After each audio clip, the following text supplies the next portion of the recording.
Bhagavate Vasudevaya. Om Namo Bhagavate Vasudevaya. Narayana Namaskritya Naram Chaiva Narottamam Devim Saraswatim Vyasam Tato Jayanti Nashtaprayeshu Abhadreshu Nityam Bhagavata Sevaya Bhagavati Uttam Shloke Bhaktir Bhavati Naishtaki. So continuing with the discussion on Srimad Bhagavad Gita as it is, chapter 6, Dhyana Yoga, text 30 onwards. So Krishna says, Yo mam pashyati sarvatra sarvam cha mai pashyati tasyaham na pranashyami sacha me na pranashyati. For one who sees me everywhere and sees everything in me, I am never lost, nor is he ever lost to me.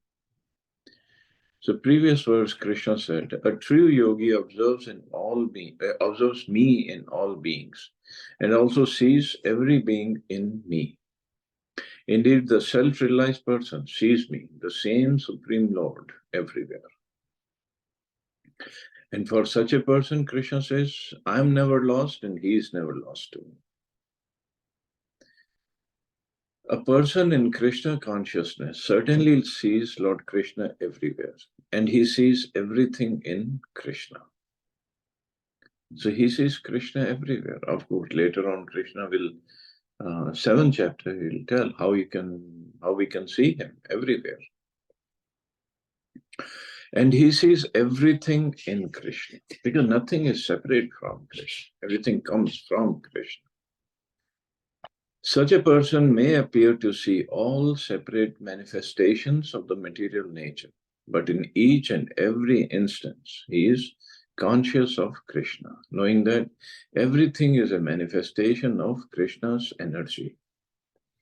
Nothing can exist without Krishna, and Krishna is the Lord of everything. This is a basic principle of Krishna consciousness. So nothing can exist without Krishna, and Krishna is a Lord of everything.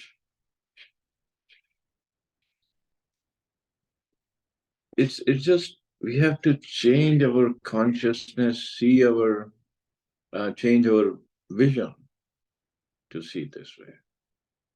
Not forcibly, but this will come naturally when we start making progress. Krishna consciousness is the development of love of Krishna, a position transcendental even to material liberation.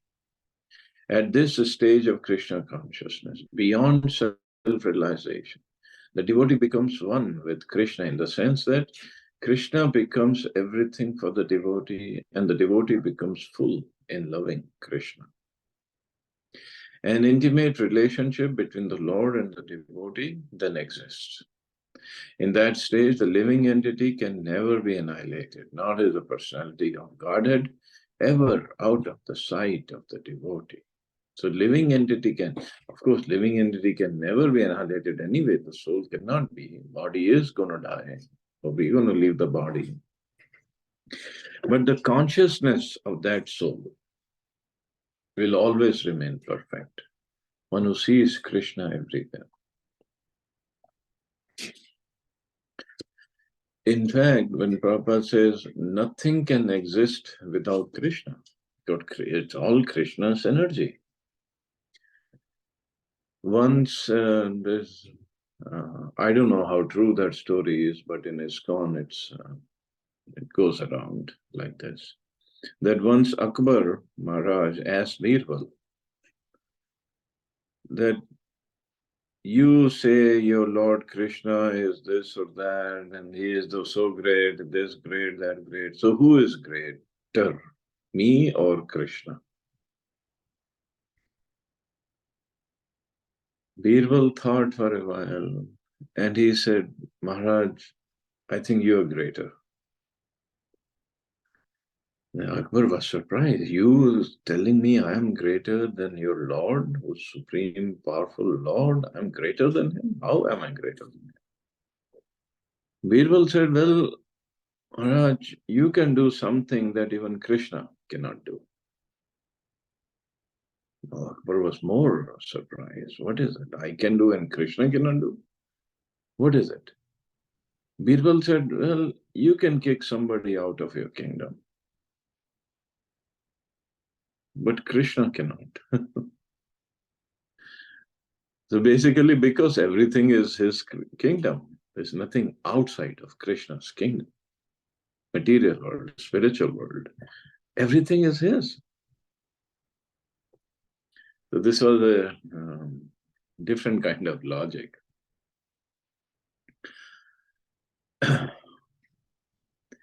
So an intimate relationship exists between the Lord and the devotee. In that stage, the living entity can never be annihilated. To merge in Krishna is spiritual annihilation, or it is also Prabhupada called it spiritual suicide. To merge in Krishna. A devotee takes no such risk. So to merge in Krishna is that's for the Nirakarvadis who only believe in the Brahma Jyoti form, which is Nirakar, which has no Akar. So they want to merge in that Brahma Jyoti. But Bhagavatam says even after merging in that, one comes back down again to go further. Because there is no pleasure there. Pleasure of being in relationship with Krishna, pleasure of being in the pastimes of Krishna, serving Krishna. That is not there. So one cannot remain in Brahmjyoti eternally. So to merge in Krishna is spiritual annihilation. As devotee takes no such risk. It is stated in Brahma Samhita, Premanjana Churita Bhakti Vilochanena Santa Sadeva Hirdeshu Vilokayanti. Yama Shama Sundaram Achintya Gunaswarupam Govindam Adi Purusham Tamam Bhajami. I worship the primeval Lord Govinda, who is always seen by the devotee, whose eyes are anointed with the pulp of love. Pulp or kajal, what is it? Premanjana. He is seen in his eternal form of Shyam Sundar, situated within the heart of the devotee. So how to see Krishna everywhere? How to see everything in Krishna?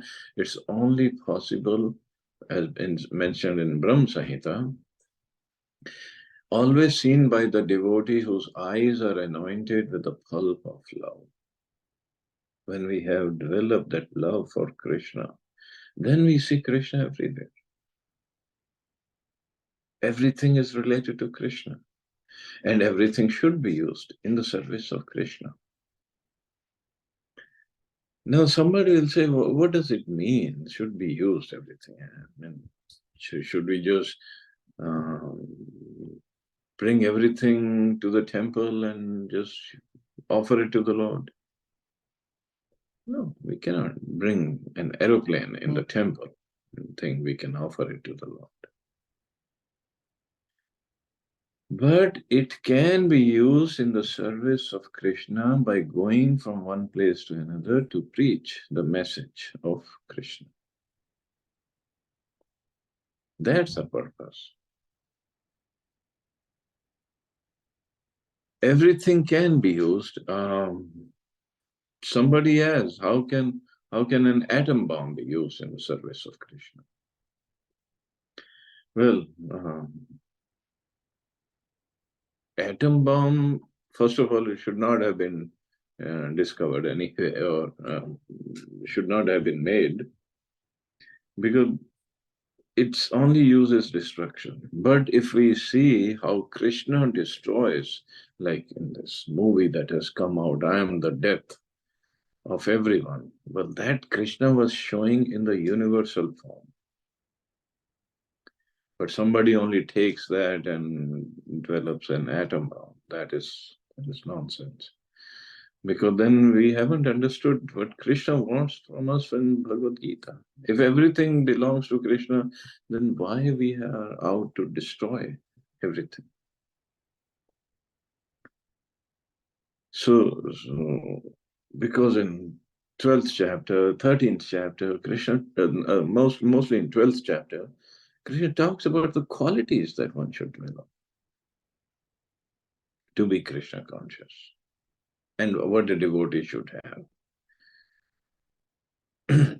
So destruction is not something we should be running after, but like Mahaprabhu did, Chaitanya Mahaprabhu, he destroyed the demoniac consciousness of people, made them devotees.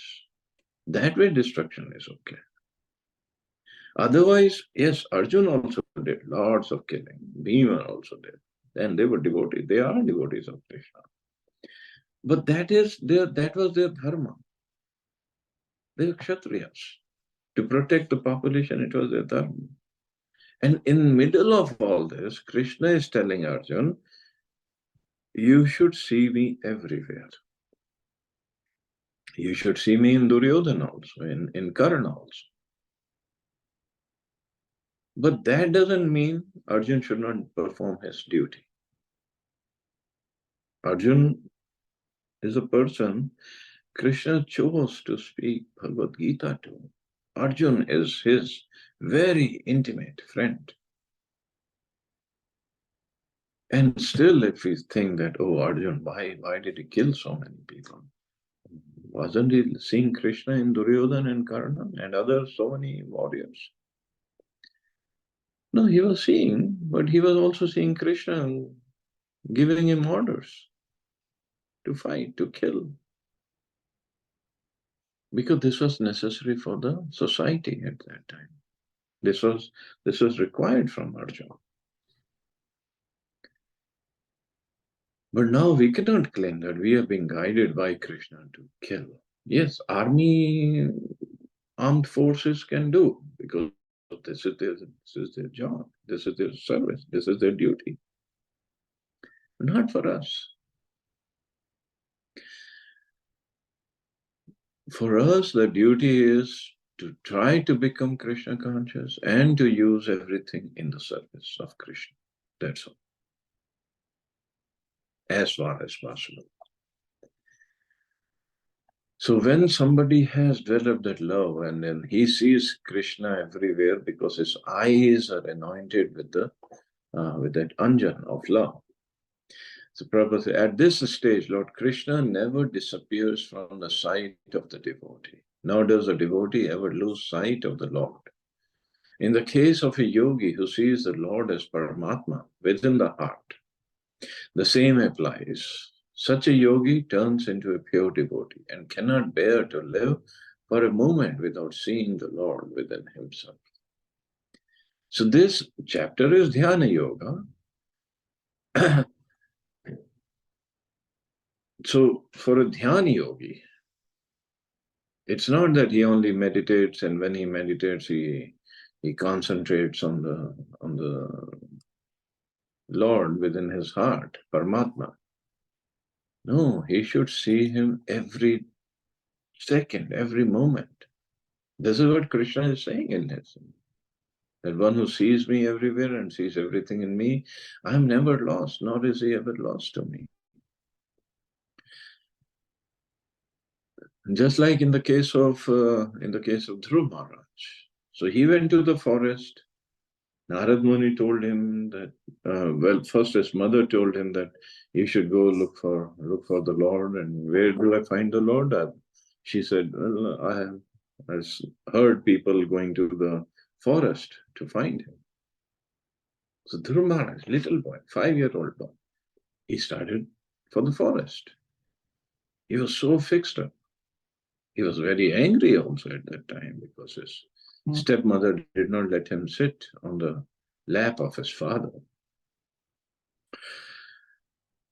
So seeing him in such a condition that I want the Lord and I'm going to the forest. But he was very determined. Dhruv, that means determined. So Krishna sent Narad Muni. Narad Muni came. He tried to dissuade him. No, what is this? Little boy, I mean, just go back home. What is an insult for little babies like you? There's no such insult. And forest is very dangerous place. There are animals, there are man-eaters. So you're not going to survive. But Dhruv Maharaj was fixed. And he basically told Narad Muni, if you can help me find God, help me. Otherwise, get out of my way, I'm going. So Narad Muni then gave him instructions, seeing him so determined. How to do meditation in the forest. So Dhruv Maharaj was so fixed up. When he was in the forest, he started meditating on the Lord, and he cut down all his eating habits. But he was constantly meditating on the Lord. But what he was doing when he was not meditating, like he had to go take bath and make the form of the Lord and worship him and do other activities also. But he was seeing the Lord everywhere. That was his perfection. And then when he would sit down to meditate or stand up, he was standing up actually. He was standing to meditate. He would meditate on the Lord within his heart. So great was his austerities and meditation that in 6 months, only in 6 months, the Lord appeared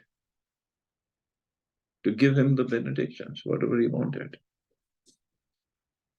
But again, Dhruv Maharaj appeared in Satya Yoga, wasn't Kali Yoga.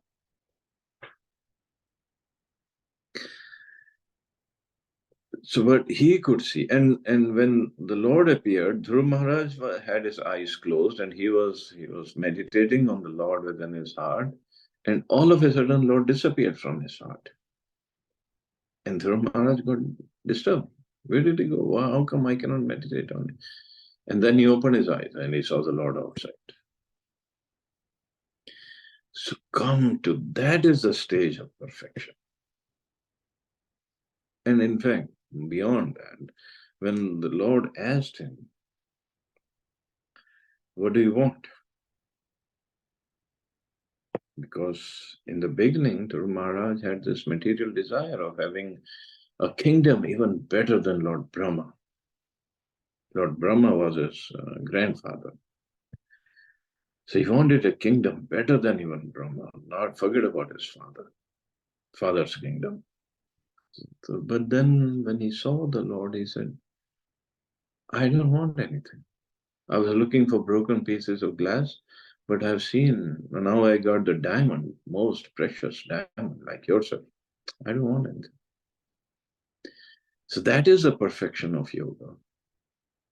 That Dhruv Maharaj did. And only in 6 months. Little boys. But he was so fixed up, so he could attain that. And then after that, the Lord said, well, no, you had that desire. So you rule over the earth, full earth, for 36,000 years. And then you come to this Dhruv Loka, which is a pole star, which is non-different from Vaikuntha. And then you will live there. And then when you want to come back, you come back to the spiritual world. So he did not merge in Brahm Jyoti. He went back to the spiritual world. So that is more important. That is the perfection of yoga. And this is what Prabhupada is saying.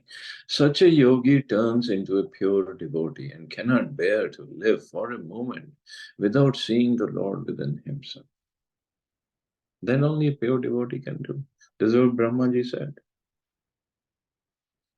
Sarvabhuta Sthitam Yo Mam Bhajati Ekatvam Astita Sarvatha Vartamano Api Sayogi Mai Vartate. Such a yogi who engages in the worshipful service of the Super Soul. So Bhajati Ekatvam Astita. Bhajati, worshipful service. Knowing that I and the Supersoul within all creatures are one remains always in me in full in all circumstances. Knowing that I and the Supersoul. So Krishna is saying to Arjuna, right? This Bhagavad Gita is spoken by Krishna. So Krishna is saying that I and the Supersoul within all creatures are one. Means Supersoul is my expansion only. A yogi who is practicing meditation on the Supersoul sees within himself the plenary portion of Krishna as Vishnu, with four hands holding conch shell, wheel, club, and lotus flower. So another point is, which Krishna had said earlier, but just to bring it up again, yogi who is practicing meditation on the Supersoul, he's not supposed to meditate on some source of light or some flame or some point or something. No. The real dhyana yoga is when one meditates on the Supersoul with the Paramatma feature of Krishna. And that has four hands holding conch shell, wheel, club, and lotus flower. The yogi should know that Vishnu is non-different from Krishna. Krishna in this form of Supersoul is situated in everyone's heart. Furthermore, there is no difference between the innumerable Supersouls present in the innumerable hearts of living entities. So no difference. Supersoul is one. Only thing is, they are situated in everyone's heart with the soul to guide the soul, to witness and to give sanctions and to guide.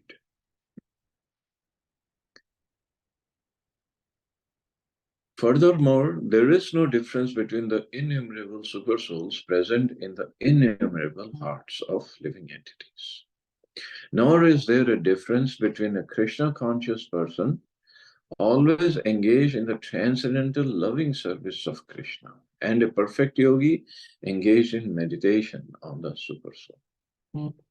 So devotees, of course, they're not just meditating on Krishna, they're meditating and engaged in service of Krishna. Huge difference. But Prabhupada said, and a perfect yogi engaged in meditation is all non-different from a devotee engaged in transcendental loving service. The yogi in Krishna consciousness, even though he may be engaged in various activities while in material existence, remains always situated in Krishna. The yogi in Krishna consciousness, that means a devotee, although he may be engaged in different activities, but is always situated in Krishna. This is confirmed in Bhakti Rasamrita Sindhu of Srila Rupa Goswami. Nikhilashopi avasthasu jivan mukta sauchyate. A devotee of the Lord, always acting in Krishna consciousness, is automatically liberated. We don't need jivana mukta sauchyate. So what does he do? He is engaged in service of Krishna with his body, mind, and words. So he's considered liberated already. In the Narad Pancharatra, this is confirmed in this way. Dikkaladi anvachinne Krishna cheto vidhaya cha tanmayo bhavati kshipram jivo brahmani yojayet. By concentrating one's attention on the transcendental form of Krishna, who's all-pervading and beyond time and space, one becomes absorbed in thinking of Krishna and then attains the happy state of transcendental association with him. So by concentrating one's attention on the transcendental form of Krishna, now this is, again, it's a different way of presenting, or we can say apparent contradiction. So transcendental form of Krishna, who's all-pervading. So generally we think And this is where the Nirakarvadis come up with their logic, so-called logic. You say it's a transcendental form of Krishna. So form means limited. But here he says all-pervading. It says in Narad Pancharatra. Naradji has written this. And beyond time and space. But this is Krishna. This is the beauty of Krishna.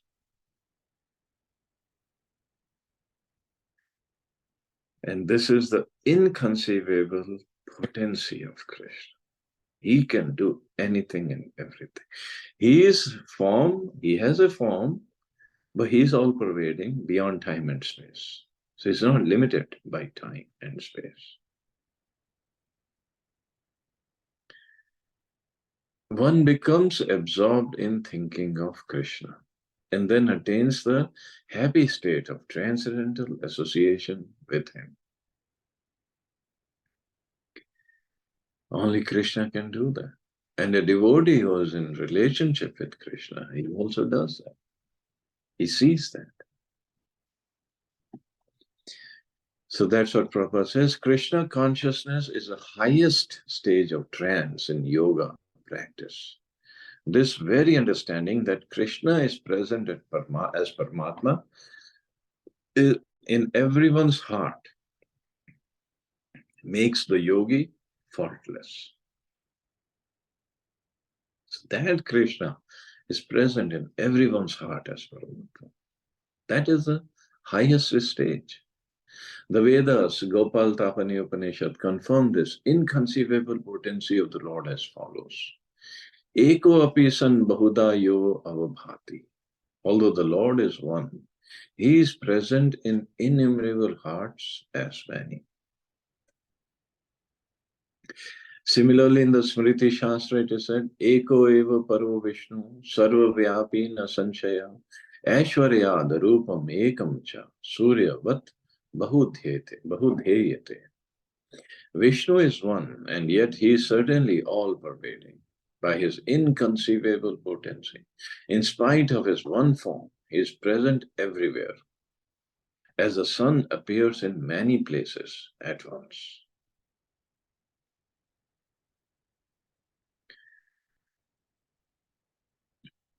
See, because we are limited, we have limited intelligence, understanding, thought. We think the Lord is also limited. But this is our fault, our shortcoming. Krishna is not limited. We are putting our conditions on Krishna. See, if I'm here in US, I'm not in India. But Krishna can be everywhere and at one place also. No, then they put the argument, no, he can be everywhere in like Nirakar form, in light form, energy form. But this is not what the scriptures say. And this is what is his inconceivable potencies. Inconceivable. We cannot conceive, we cannot understand that. With our little tiny intelligence, we cannot understand it. And he shows this to prove this all the time. But still then we say, oh, it's all mythology. It doesn't make sense. It cannot be this and that. No, why it can't be? If I cannot do something, doesn't mean Krishna cannot do this, that. Few chapters later, Krishna will show universal form to Arjuna. So Arjuna cannot show universal form. He doesn't have. But Krishna showed his universal form. So if somebody thinks, I cannot do it, so Krishna could not do it. So this is all mythology. Not true. This is what makes him special, makes him the Supreme Lord. He can do whatever he wants. Much more than what we can imagine. That's why another name is Adhokshaja. Adhokshaja means Adh Aksha Ja. We can break it in this way. So Adh means below, Aksha means eyes, or also it means senses. Ja means birth or wherever it can go. So Akshaja means our senses, wherever they can go, at the topmost level. Senses can go, doesn't mean physically they have to go, whatever your mind can even think of, eyes can even see. They always remain below, Adha, below him. I mean, we cannot reach him in any way possible. That's why he's a Adhokshaja. And not just his form, his pastimes also. We cannot understand completely. And about him being present everywhere, he gave a little demonstration of that in Brahma Vimohan Leela. Lord Brahmaji got bewildered. But that's what Krishna is. He can do anything and everything. It's so simple. Just understand it this way. He can do anything and everything, whatever he likes.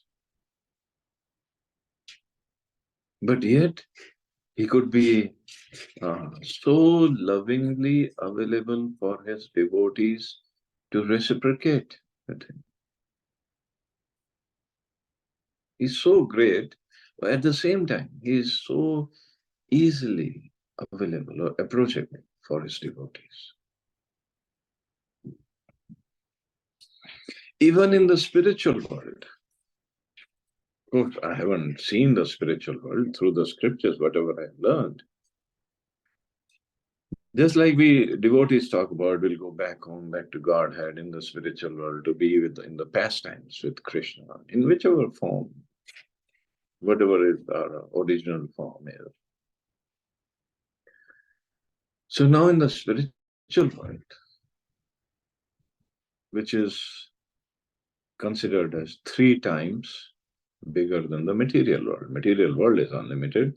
Spiritual world is also unlimited, but is in as a just to understand the size or greatness, it is considered 3 times bigger, and it is always expanding. There is no limit to it. No time and space can limit spiritual world. So in the spiritual world, so suppose even if we if we go to Golok Vrindavan, now there must be unlimited amount of living entities. His friends and those in the 5 rasas, some are his servants, some are friends, parental and conjugal lovers. Unlimited. Trillions and trillions, we cannot even put the number on it.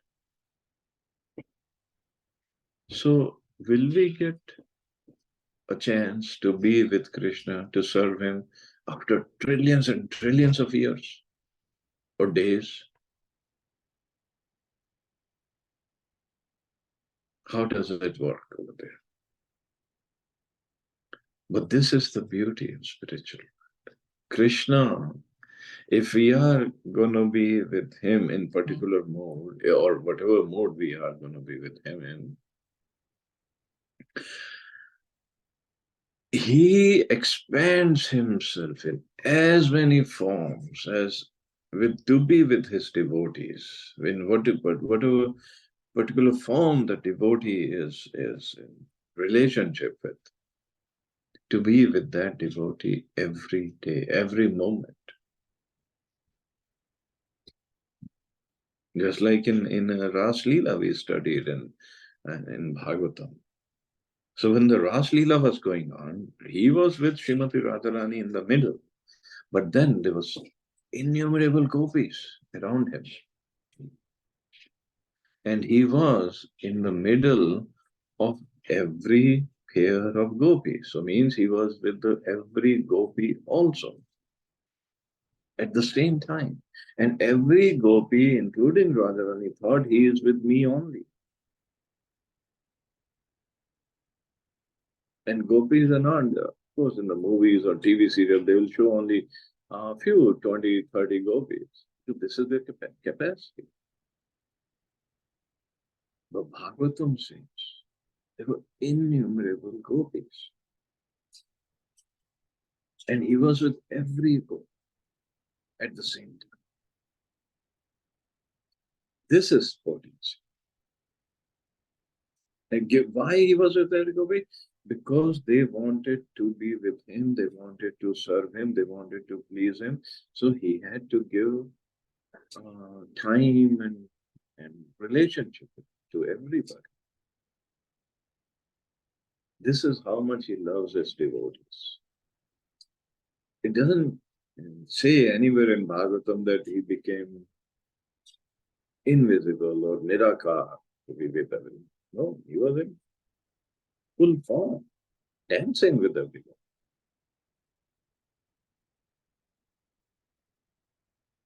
That is inconceivable. That is beautiful.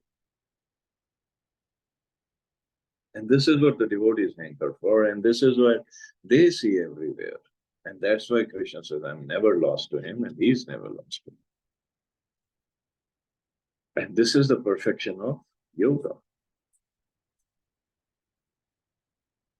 Atmapamena sarvatra samam pashyati arjuna sukham va yadi va dukkham sayogi paramam mataha. He is a perfect yogi who, by comparison to his own self, sees a true equality of all beings in both their happiness and their distress. O Arjuna. So one who is Krishna conscious is a perfect yogi. He is aware of everyone's happiness and distress by dint of his own personal experience. The cause of the distress of the living entity is forgetfulness of his relationship with God. And the cause of happiness is knowing Krishna to be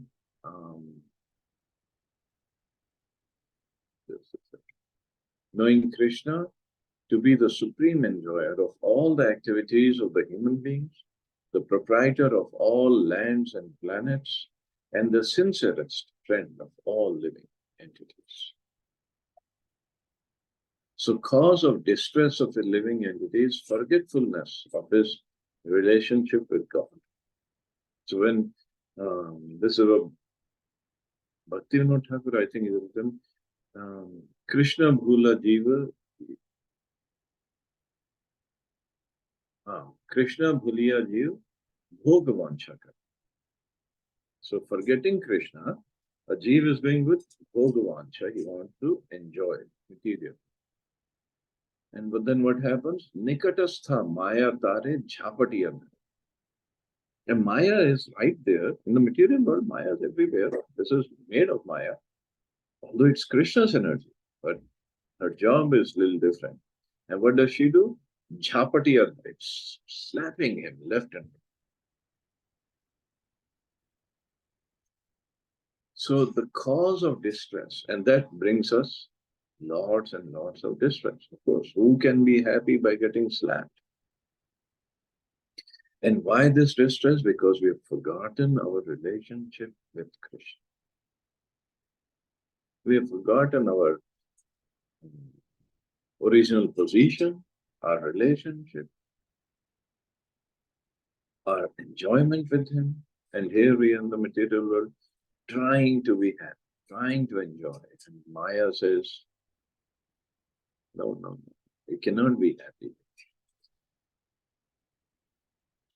But those who are still so adamant, oh, no, I can be happy. Okay, so what? I get sick. See, I took medicine, I'm okay. No. Or so what if I lost a job? So what if I lost some money? So what if I lost a relative? I'm happy. And I can have more money, I can get more job, I can get more relatives, I can have more relationships in material world and think I will be happy. Krishna did not design this material world for us to be happy. Dukhalya mashashvati, he says that. He did not design it like that.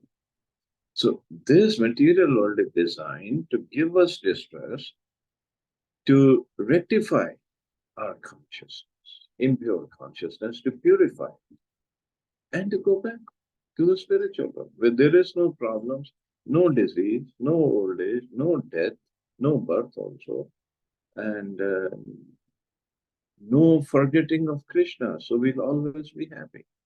And here Prabhupada says, cause of happiness is knowing Krishna to be the supreme enjoyer of the activities. Not we are the supreme. He is the proprietor of all lands. We did not make this earth. Earth was always there. We take birth, earth was there.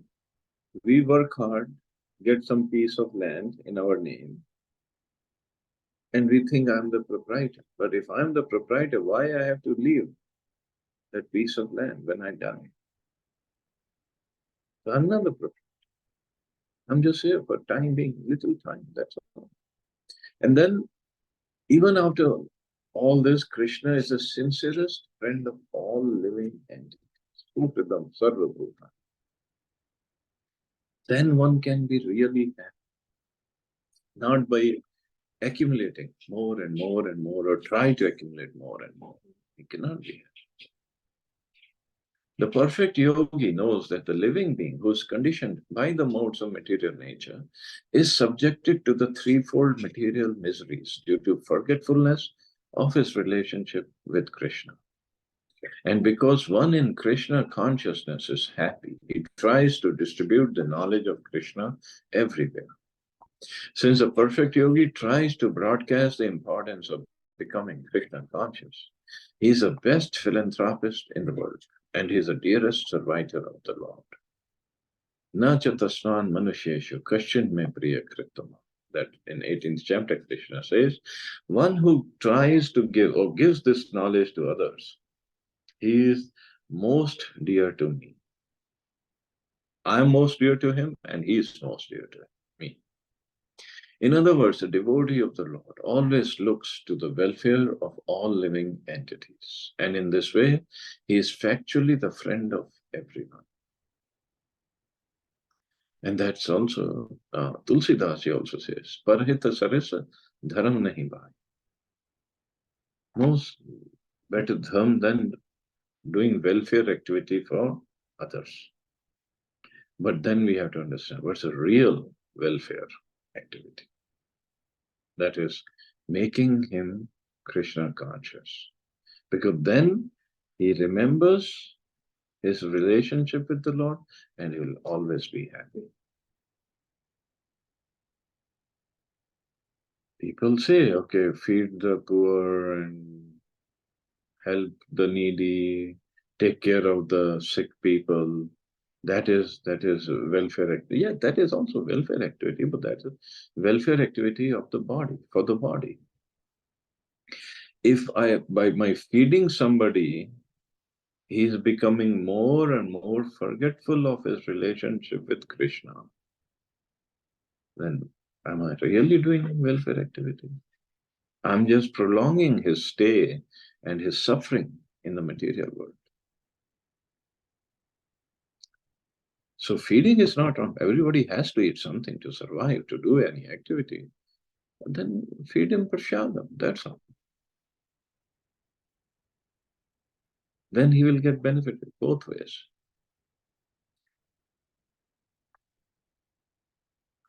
He is the best yogi because he does not desire perfection in yoga for his personal benefit, but he tries for others also. He does not envy his fellow living entities. He does not envy. Enviousness comes from if somebody has more than what I do. If the thought process or consciousness is everything belongs to Krishna, and we should use everything in service of Krishna, there is no question of enviousness. Krishna has given somebody more capabilities, more opportunities, to serve him better, that's Krishna's mercy. Where is a question of enviousness? But in the material world, every person is envious of everybody else. Every person, no matter how much they have. And it's funny why we are wasting our lives, our time, energy, everything, to get more and more and more and more and more and more we have, more and more people will become envious of us. Outwardly, they may say, "Oh, I'm so happy you're making this progress." Inwardly, they'll be jealous and burning. That how come he has this and I don't have that? That is material world. Here is a contrast between a pure devotee of the Lord and a yogi interested only in his personal elevation. The yogi who has withdrawn to a secluded place in order to meditate perfectly may not be as perfect as a devotee who is trying his best to turn every man into Krishna, towards Krishna consciousness. So it's not that devotees are all of a sudden become non-envious. No, it doesn't happen. It's, yes, pure devotee does, but in the beginning stages, we have those material tendencies, still have those. Slowly, slowly they might go away, but still have those. But the perfection will come by the mercy of the Lord. But for a yogi, there is no question of mercy of the Lord because he has to work on his own. He has to do his tapasya, his meditation, and then make progress. So that process is difficult, very difficult, and that definitely not for Kali Yuga. Anyway, so we can stop here. Actually, I have another meeting in about 5 minutes. So, see anybody has any questions or comments? Prabhuji, thank you so much, Prabhuji. Thank you, Mata. So, Prabhuji, if you are not envious and the other person, is envious, then how should we deal it?